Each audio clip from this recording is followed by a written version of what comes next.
So hello everyone, कैसे हैं आप सब। तो गाइज आज हम डिस्कस करने वाले हैं कि एक रोबोटिक मॉड्यूल में, एक रोबोट में कौन कौन से इलेक्ट्रिकल या फिर कौन कौन से इलेक्ट्रॉनिक कंपोनेंट्स एक रोबोट में जनरली हम यूज करते हैं। ठीक है, तो आज हम यही डिस्कस करने वाले हैं। आगे बढ़ते हैं। तो अगर हम किसी भी रोबोटिक मॉड्यूल की बात करें जिस पे आप काम करोगे ना, तो सबसे इम्पोर्टेंट पार्ट है उस रोबोटिक मॉड्यूल का, वो है आर्डिनो बोर्ड। क्या है उसका नाम? है आर्डिनो बोर्ड। आर्डिनो बोर्ड है क्या? अगर आप आसान भाषा में मैं बोलूं तो Arduino board is the brain of A robot. यानी कि आर्डिनो बोर्ड क्या है? रोबोट का दिमाग है। जैसे कंप्यूटर का दिमाग सीपीयू होता है, एक मनुष्य का दिमाग होता है, उसी तरीके से आसान भाषा में बोलूं तो आर्डिनो बोर्ड एक रोबोट का ब्रेन होता है। ठीक है, एंड क्या है, इसके माध्यम से किसी भी हार्डवेयर और सॉफ्टवेयर को हम इजीली यूज कर पाते हैं।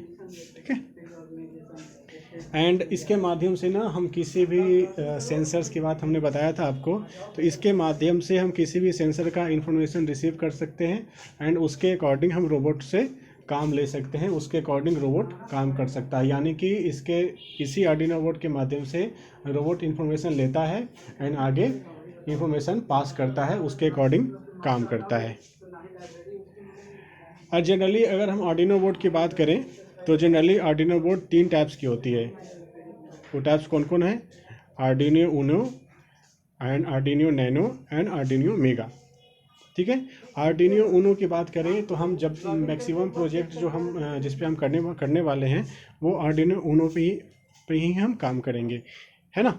ये अब सामने देख रहे हैं, ये आर्डिनो ऊनो का एग्जांपल है, फोटो है ना। एंड अगर हम किसी छोटे प्रोजेक्ट पे हमें काम करना होता है, छोटे छोटे रोबोट अगर हमें बनाना होता है तो हम वहाँ पे आर्डिनो नैनो का यूज करते हैं।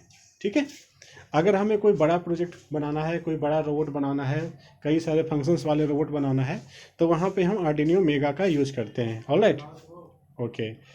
सो बेसिकली हम 3 आर्डिनो पे ही काम करने वाले हैं। एंड सेकेंड जो इम्पोर्टेंट थिंग होता है बैटरी।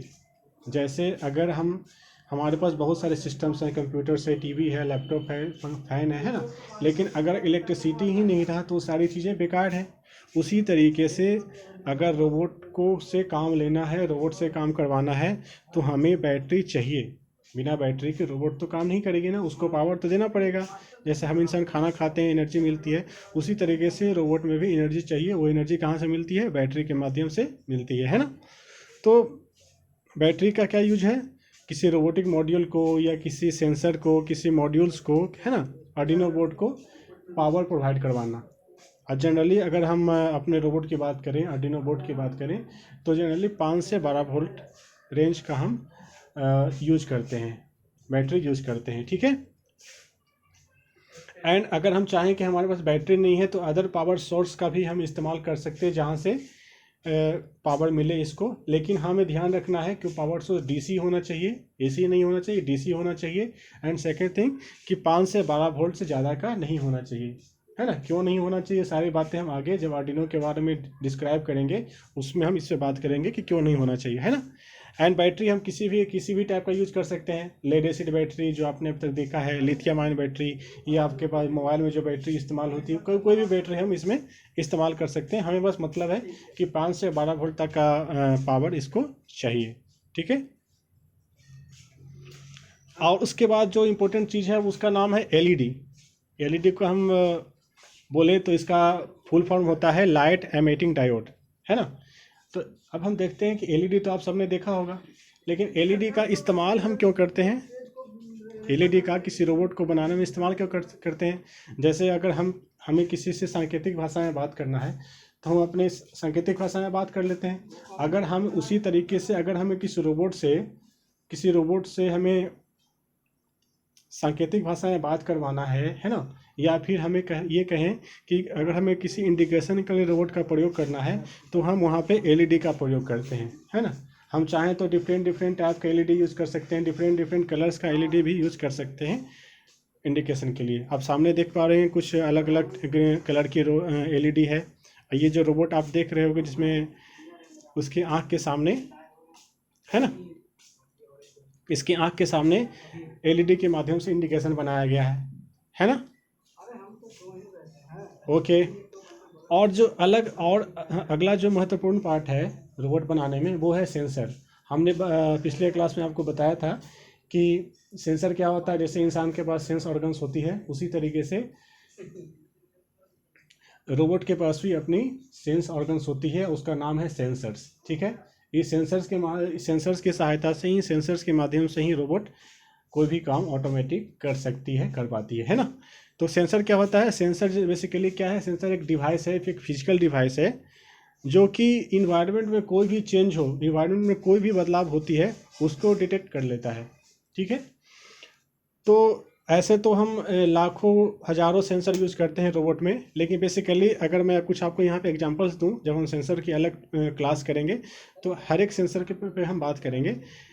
फ़िलहाल मैं आपको एग्जांपल दे रहा हूँ 4 टाइप के सेंसर्स की। फर्स्ट वन है अल्ट्रासोनिक सेंसर, सेकंड वन है टच सेंसर, थर्ड वन है LDR sensor and fourth one है रेन ड्रॉप सेंसर।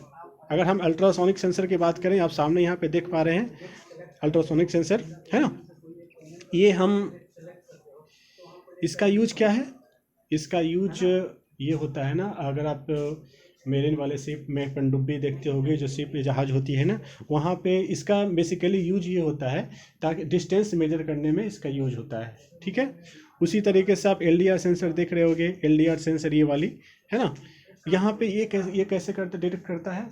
ये क्या करता है, जैसे ही ये जो है लाइट के अकॉर्डिंग रिएक्ट करती है, इसका नाम होता है लाइट डिपेंडेंट रजिस्टर, यानी कि लाइट के अकॉर्डिंग ये रिएक्ट करती है। लाइट आती है तो कुछ और फंक्शन करती है, अंधेरा हो जाता है तो कुछ और फंक्शन इसके माध्यम से हमारा रोबोट करता है ना। उसी तरीके से हमारा है rain drop sensor, touch sensor. Touch sensor का आपने एग्जाम्पल देखा होगा, अपने मोबाइल में ही देखा होगा टच सेंसर का एग्जांपल है ना। जब टच करते हो आपकी स्क्रीन लॉक या अनलॉक होती है। रेन ड्रॉप सेंसर का आपने एग्जांपल देखा होगा गाड़ियों में, जैसे ही बारिश होने लगती है तो गाड़ी का वाइपर ऑटोमेटिक काम करने लगता है ना। तो कई सारे सेंसर जो है रोबोट में यूज आते हैं एंड उसके अकॉर्डिंग जो है रोबोट काम करता है। एंड अगला हम तो इम्पोर्टेंट थिंग की बात करें तो उसका नाम है जंपर वायर्स। जैसे हमारे घरों में कई सारे इलेक्ट्रिकल अप्लायंसेस है, टीवी है, फैन है, लेकिन उसको पावर सोर्स से जोड़ने के लिए हमें वायर चाहिए ना। उसी तरीके से हमने रोबोट में कई सारी चीज़ें तो लगा दिया, लेकिन उसको पावर सोर्स से जोड़ने के लिए हमें वायर चाहिए। तो वो उस वायर जो हमें वायर चाहिए होता है, उस वायर का नाम है जंपर वायर्स। क्या होता है? जंपर वायर्स, उसको हम बोलते हैं। बेसिकली क्या है? बेसिकली ये वायर ही है, लेकिन क्या है, ईजी कनेक्शन के लिए इसमें दोनों तरफ जो है ना ट्रिम किया हुआ रहता है ना। और बेसिकली वायर है, इसके अलावा इसके जगह पर हम कोई भी वायर यूज़ कर सकते हैं। अगर हम इसकी बात करूँ तो बेसिकली 3 टाइप की जंपर्स हम यूज़ करते हैं। फर्स्ट वन है male to male connector, third one है female to female connector and second one है फीमेल एंड थर्ड वन है मेल टू फीमेल कनेक्टर, है ना। बेसिकली ये वायर ही है ना, और इसके जगह पर हम कोई भी वायर का यूज कर सकते हैं। एंड इसके अलावा भी और भी कई टाइप के मॉड्यूल्स हम अलग से इस्तेमाल करते हैं रोबोट को और स्पेसिफिक बनाने के लिए और डिफरेंट फंक्शंस करवाने के लिए। जैसे ब्लूटूथ मॉड्यूल का इस्तेमाल करते हैं, हमने आपको पिछले क्लास में वीडियोस भी दिखाया था। एक ब्लूटूथ मॉड्यूल की एक गाड़ी बनाई थी हमने, है ना। तो ब्लूटूथ मॉड्यूल अगर उसमें हम करते हैं तो ब्लूटूथ के माध्यम से हम उस रोबोट को कंट्रोल कर सकते हैं। उसके उसी तरह है RFI मॉड्यूल है, ये आप देख पा रहे होंगे RFI मॉड्यूल है ना। इससे हम किसी चीज़ों को आइडेंटिफाई कर सकते हैं। जैसे आपने देखा होगा किसी ऑफिस में या आप मेट्रो में जाते हो, है ना, तो क्या देखते हो, जैसे ही आप कार्ड टच करते हो तो वो ऑटोमेटिक वो गेट ओपन हो जाती है ना। तो वहाँ पे क्या है, RFI मॉड्यूल ही यूज होता है। उसके बाद है GPRS मॉड्यूल। इससे जो है दूर से मोबाइल कम्युनिकेशन में ये GPRS मॉड्यूल के हम काम में लाते हैं, है ना। एंड इसके अलावा भी कई सारे इलेक्ट्रॉनिक डिवाइसेस काम में आती है एक रोबोट को बनाने में। जैसे हम बात कर रहे हैं ब्रेडबोर्ड की काम आती है, रजिस्टर, IC डिफरेंट IC की आती है, ट्रांजिस्टर है, कैपेसिटर है, ये सभी आप देख लें। इन सारी चीज़ों के बारे में हम अलग से विस्तृत क्लास करेंगे, एक एक चीज़ पे हम अलग से क्लास करेंगे, ठीक है। Okay then, thank you.